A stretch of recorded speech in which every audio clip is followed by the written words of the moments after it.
Today for Mousetrap Monday, we're going to test out this live catch rodent trap that I purchased on eBay. This was the only one I saw for sale, so it doesn't look like it's being mass produced, but it's really well built. It's made out of solid wood, the edges have been sanded smooth, each nail hole has been filled with putty, so quite a bit of care has been put into the construction, and it's a really cool design. I love it when people come up with new rodent traps that they bring to market. This is a variation on a simple box trap. It has a lid that swivels on a screw here, and it's tied in the front to a string. When you pull it, the lid goes up. You can see a little hole there for the mouse to breathe, good ventilation. And then when you pull it up all the way, you can see the trigger inside. It runs through a hole and is connected. And on the back here, it has a notch. That notch fits a little toggle tied to the string. There's another groove in the back. To set it, you pull it back, hook in the notch. That holds the door open. Now the animal's free to go inside. They're going to want to get the bait on the trigger, and when they disturb it.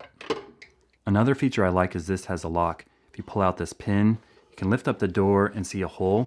If you line that up with this hole, you can now transport the trap and the animal won't escape. I'm really curious how well this trap works. Let's go test it out with our pet mice, see if they go in there and get caught. Then we'll go set it up in the barn with motion cameras and see if we can get some wild mice. Let's see if our black pet mouse is willing to go in and show us how this trap works.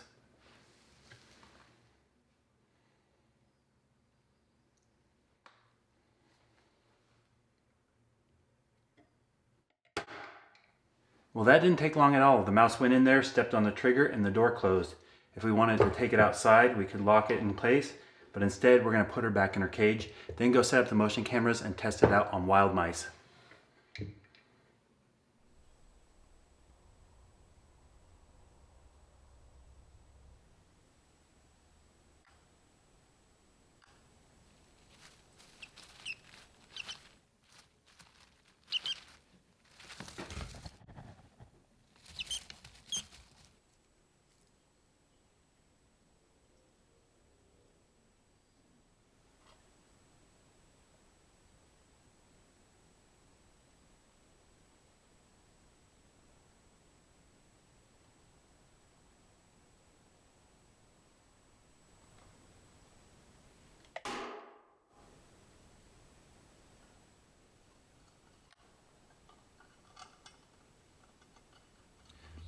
Last night we set up this box trap in the barn and we caught a mouse.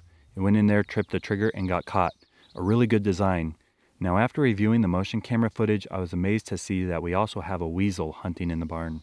A weasel came by and actually killed a mouse. Overall, it's not a bad thing to have a weasel helping you out with your rodent problem, but this is right next to a chicken coop and I can't have a weasel killing baby chicks, so we might have to trap that weasel. If we do, that will be a future video. But since this is a live catch trap, let's lift up the door and let the mouse go.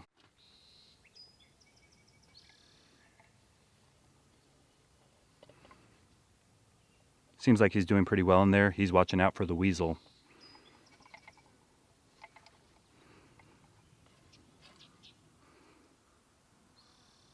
There you go, you're free. This mousetrap worked well, but it's not a new design. I recently found an old book on how to build traps. It's been made available online, and this is one of the mousetraps featured. I'll put a link in the description below so you can go through and look at all the traps. Let me know which traps you'd like me to build and feature on Mousetrap Mondays. We might even be able to scale down some of the larger traps intended for bears, see if we can catch rodents with them.